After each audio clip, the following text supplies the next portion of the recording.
வீதி விபத்துகளால் ஏற்படும் மரணங்களின் எண்ணிக்கை நாளுக்கு நாள் அதிகரித்து செல்வதாக போலீசார் தெரிவிக்கின்றனர்.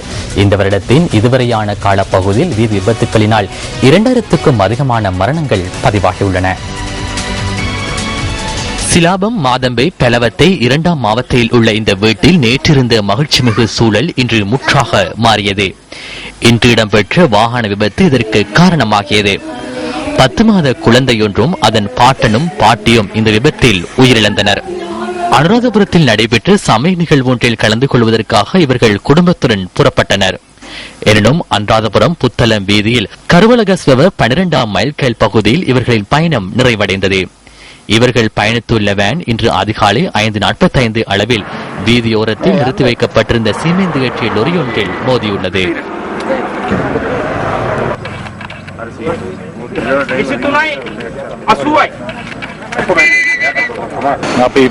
புத்தளத்திலிருந்து சீமெந்து ஏற்றுக்கொண்டு நாம் மதவாச்சி பயணிக்கின்றோம். அதனிடையில் நித்திரை கலக்கம் காரணமாக சிறிது நேரம் லொரியை நிறுத்திவிட்டு தூங்கினோம். அதன் பின்னர் திடீரென சத்தம் ஒன்று கேட்டது. கதவை திறந்து பார்த்தால் பின்புறமாக வாகனம் ஒன்று மோதியிருந்தது. விபத்தில் உயிரிழந்துள்ள குழந்தையின் தாய், வேன் சாரதி உள்ளிட்ட 5 காயமடைந்து வைத்தியசாலையில் அனுமதிக்கப்பட்டுள்ளனர். கவலைக்கிடமாக உள்ள குழந்தையின் தாய் இன்று மதியம் கொழும்பு தேசிய வைத்தியசாலைக்கு மாற்றப்பட்டுள்ளார். புத்தளம் அனுராதபுரம் கருவலகச பிரதேசத்தில் இடம்பெற்ற முதலாவது விபத்து இதுவல்ல. இந்த வருடம் கருவலகச பகுதியில் அதிக அளவில் விபத்துக்கள் இடம்பெற்றுள்ளன. ஏனென்றால் இந்த வீதி சீராக காப்பாற்றிடப்பட்டுள்ளமையினாலும் நேரான வீதி என்பதனாலும் அது வேகமாக பயணிப்பர். அதே போன்று இந்த வீதியின் இரு மருங்கிலும் நீண்ட கொள்கலன்கள் நிறுத்தி வைக்கப்பட்டுள்ளமையும் காண முடிகின்றது. சில வேளை இரவேளை லொரிகள் பார்க்கிங் லைட்டின்றி நிறுத்தி வைப்பர்.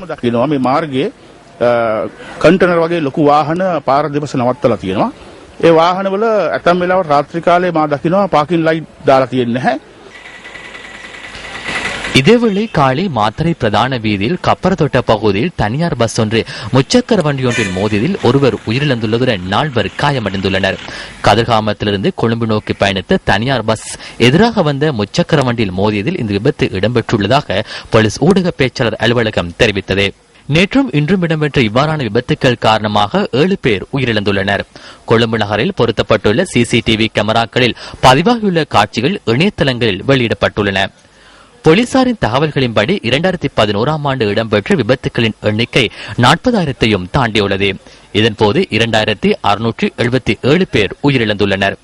2012ஆம் ஆண்டு 42,145 விபத்துக்கள் இடம்பெற்றுள்ளதுடன் இதன்போது 2,444 பேர் உயிரிழந்துள்ளனர். இந்த வருடம் இதுவரையான காலப்பகுதியில் இடம்பெற்ற விபத்துக்களின் போது சுமார் 2,000 பேர் உயிரிழந்துள்ளனர்.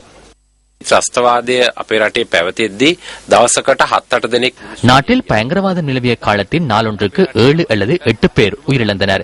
எனினும் இன்று ஆக குறைந்தது 5 உயிரிழக்கின்றனர். சில வேளை அது 7 அல்லது 8 அதிகரித்துள்ளது. இதுவும் ஒரு பயங்கரவாதத்தை போன்றது. சாதாரணமாக வருடாந்தம் வீதி விபத்துக்கள் காரணமாக 15,000 பேர் காயமடைகின்றனர். அவர்களில் 5,000 பேர் கடும் காயங்களுக்கு உள்ளாகின்றனர். அவர்கள் சக்கர நாட்காலிகளில் பயணிக்க வேண்டிய நிலைமை ஏற்படுகின்றது. இந்த வருடம் 40,000 விபத்துக்கள் போலீஸ் திணைக்களத்தில் பதிவாகியுள்ள போதிலும் இதனை விட அதிக விபத்துக்கள் இடம்பெற்றிருக்க முடியும் என்று நம்புகின்றோம்.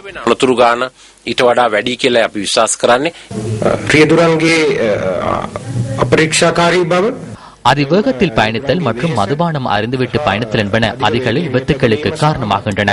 குறிப்பாக கவனீனமாக வீதியை கடத்தல் மற்றும் கடும் நிறமுடைய ஆடைகளை அணிந்து கொண்டு இரவு வேளையில் வீதியில் பயணித்தல் என்பனவும் காரணமாகின்றன. அதே போன்று தலைக்கவசம் அணியாமல் பயணிக்கின்றமையினாலும் விபத்துக்களின் போது மரணங்கள் சம்பவிக்கின்றன.